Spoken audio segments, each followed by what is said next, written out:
लक्ष्मीनाथसमारम्भां नादयामनमध्यमाम् अस्मदाचार्यपर्यन्तां वन्दे गुरुपरम्परां यदिराजाय विद्महे श्रीभाष्यकाराय धीमहि तन्नो रामानुजार्य प्रचोदयात् ஆழ்வார்கள் திருவடிகளே சரணம் எம்பெருமானார் திருவடிகளே சரணம் ஜீயர் திருவடிகளே சரணம் यो नित्यमच्युतपदाम्बुजयुग्मरुक्म व्यामोगदस्तदितरानतृणाय मेने अस्मद्गुरोर्भगवतोऽस्य दयैकसिन्धो रामानुजस्य शरणं शरणं प्रपद्ये நீரார் கடலும் நிலமும் முழுதுண்டு ஏலார் ஆலம் இளந்தலின் மேல் துயிலந்தாய் சீரார் திருவேங்கட மாமலை மேயாராமுதே அடியேர் கருளாயே.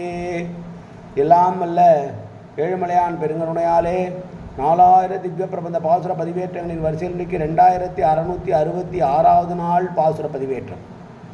திருமங்கை நம்மாழ்வார் அருளிய திருவிருத்தம் என்கிற பிரபந்தத்தினுடைய 27வது பாசுரத்தை பார்க்க இருக்கிறோம். அகத்திணை பாசுரங்கள் என்று அழைக்கப்படுகிறது. தலைவன், தலைவி, தோழிமார், தாதிமார், செவிலித்தாயார் என்று அகத்திணைக்குள் வரக்கூடியவர்களை வைத்துக்கொண்டு பாடுகிற பாசுரம். இந்த பாசுரத்திலே தலைவியானவள் பெருமாளுடைய துளசி மாலை தனக்கு கிடைத்து விட்டதனால் காலமே மாறிவிட்டது என்று சொல்லுகிற பாசுரம். முதலிலே தனியனை சேவிப்போம். கருவிருத்த குழி நீத்த பின் காமக்கடுமொழி விழுந்து ஒரு விருத்தம் புக்க உழல் உரியல் உயிரின் பொருட்களுக்கு ஒரு விருத்தம் புகுதாமல் குறுகையர்கோன் உரைத்த திருவிருத்தத்து ஓரடி கற்று இதீர் திருநாட்டகத்தே என்பதாகும். 27வது பாசுரம்.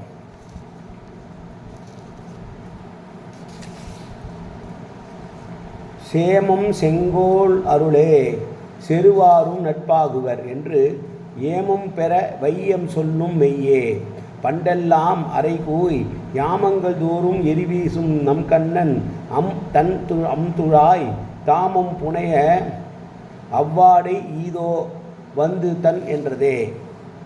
வாடை காற்று தன்னை சுடுவதாக புலம்பிக் கொண்டிருந்தாள் தலைவி. இப்போது சொல்லுகிறாள், அந்த வாடை காற்று சில் என்று ஆகிவிட்டது. எப்படி அப்படி ஆச்சுன்னு சொன்னால், கண்ணன் மீது அவன் அணிந்திருந்த துழாய் மாலையை எனக்கு தந்து விட்டான்.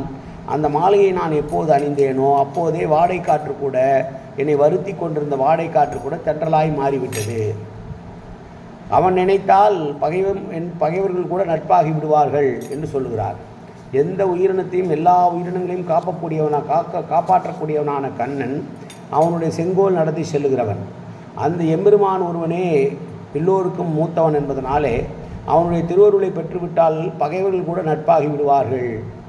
அப்படி உறுதியான பொருள் அது என்று சொல்லிவிட்டு, முன்பெல்லாம் நான் என் தலைவனை பிரிந்திருந்த காலத்திலே இந்த வாடை காற்று எனக்கு ஒரு நொடி போவது கூட என்னை விடாமல் பகைத்து கொண்டே இருந்தது, அனல் கக்கி கொண்டிருந்தது.